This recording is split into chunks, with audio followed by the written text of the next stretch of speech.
نعرہ تکبیر، نعرہ رسالت، نعرہ رسالت، نعرہ تحقیق، نعرہ حیدری، سیدی مرشدی آمد مصطفیٰ۔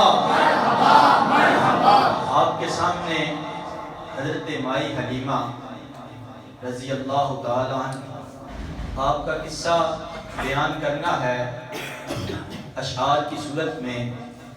ایک پنجابی کا شعر ہے، بڑا ہی خوبصورت کلام ہے، بڑے ہی خوبصورت طریقے سے لکھا گیا اور بڑی خوبصورت ترتیب سے لکھا گیا۔ کہیے سبحان اللہ، توجہ کے ساتھ کہیے سبحان اللہ۔ بڑی خوبصورت ترتیب کے ساتھ لکھا گیا۔ شاعر نے حضرت مائی حلیمہ جب قریہ بنو سعد سے چلی، وہاں سے واقعے کو شروع کیا، مکہ پاک میں حضور کے گھر تک لے کے گیا، پھر مکہ پاک سے قریہ بنو سعد تک شاعر اس کو لے کے گیا، پھر سارا معاملہ جو حضرت مائی حلیمہ کے گھر میں ہوا شاعر نے وہ بیان کیا۔ توجہ کے ساتھ سنیے گا۔ شاعر کہتا ہے، شاعر سب سے پہلے اس اونٹنی کی، اس ڈاچی کی بات کرتا ہے جو حضرت مائی حلیمہ لے کے چلی تھی حضور کو لینے کے لیے۔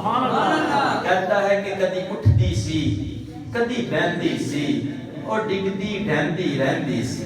کہے سبحان اللہ۔ کدی اٹھتی سی، کدی بہندی سی، اور ڈگدی ڈھہندی رہندی سی۔ انہوں نال کوئی نہ رلاندا سی، انہوں کول کوئی نہ باندا سی۔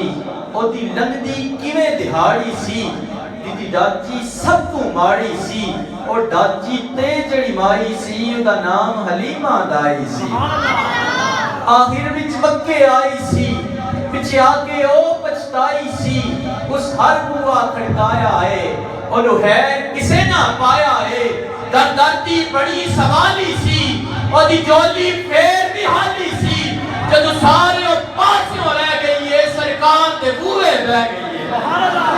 اور اعلیٰ حضرت فرماتے ہیں سرکار قدر ہے زر شاہاں تو نہیں، جو مانگ لیا سو مانگ لیا اور بھی کچھ مانگ۔ وہ لوگ جو کہتے ہیں کہ کرم ان کا ہے محدود، ان لوگوں کی باتوں میں نہ آ، اور بھی کچھ مانگ۔ اور کیا دے سکتے ہیں اور کیا کچھ نہیں دے سکتے، یہ باس نہ کر، ہوش میں آ اور بھی کچھ مانگ۔ اور جولی ہی میری تنگ تھی، کیا مانگتا ان سے، وہ تو کہتے رہے مانگ ذرا کچھ اور بھی مانگ۔ وہ تو کہتے رہے مانگ ذرا کچھ اور بھی مانگ۔ آخر او بوا ملے آئے، جتو حالی کوئی نہ مڑے آئے۔ رحمت کا جھولا جھلے آئے، رحمت کا بوا کھلے آئے۔ ایک لونڈی باہر آئی ہے، دائی ول چاہتی پائی ہے۔ انہوں پاؤں لب اٹھایا ہے، پھر سینے نال بھی لایا ہے۔ کہہ دیا تینوں کچھ دکھاوا میں، ایک نوری مک دکھاوا میں۔ ساڑھے بیڑے او چل چڑے آئے، جدہ چند بھی کلمہ پڑے آئے۔ ساڑھے بیڑے او چل چڑے آئے، جدہ چند بھی کلمہ پڑے آئے۔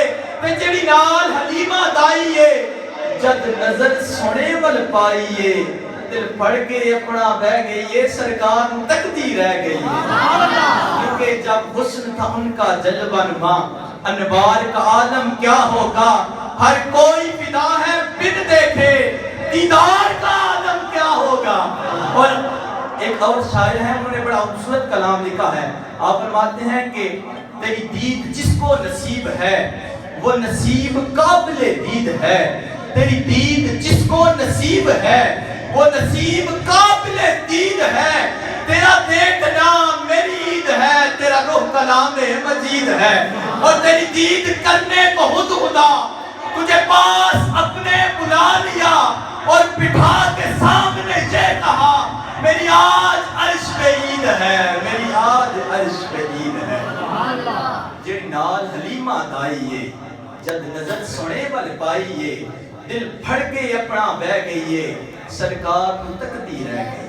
کہیں سبحان اللہ، محبت سے ساتھ کہیں سبحان اللہ، آواز بلند کہیں ایک دفعہ سبحان اللہ۔ سرکار کو تکتی رہ گئیے، اج جا گیا وقت حلیمہ دا، ملے آل جبال یتیمہ دا۔ بھائی لوری آپ سنان دیئے نالے صدقے واری جان دیئے بنو ساتھ دیاں جو دائیاں نے چل کول حلیمہ آئیاں نے اے پچھڑ توں بار آندی نہیں سانو شکل بھی کھاندی نہیں کہ تو کھاندی ہیں کہ تو پیتی ہیں بولی حلیمہ دائیاں نو حیریت پچھڑ آئیاں نو نہ میں باہر آندیاں نہ تانو شکل بھی کھاندیاں نہ میں کھاندیاں نہ میں پیندیاں بس بیڑے وچ کم لیندیاں جدو منو بک لگ دیئے سرکار دا موچو لیندیاں حلیمہ حلیمہ حلیمہ حلیمہ حلیمہ نے پایا جے محمد مپلے عرش والے چک چک کے بیندے سی تھلے حلیمہ دا گر باغ رضوان بڑھیا محمد حلیمہ دا مہمان بڑھیا نینی الفاظ کے ساتھ آپ کی